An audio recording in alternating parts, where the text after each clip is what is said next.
How to blur a video in CapCut in iPhone. First up, all you have to do is go to the CapCut app and then click on the bottom left option of edit. Here click on new project and click the video that you want to blur out.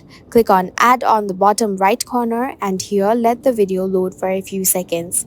After this, you can see a toolbar at the bottom of the screen where you can see an option called effects.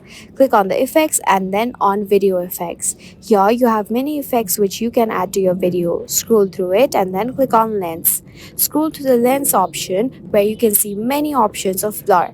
You can use any kind of blur effect that you want to use, and if you want to blur out all of the section of your video, then just scroll down until you see an option called blur. Once you see the blur option on the screen, click on it and then apply it to the video. After this, you can see that you have easily blurred out the video in CapCut.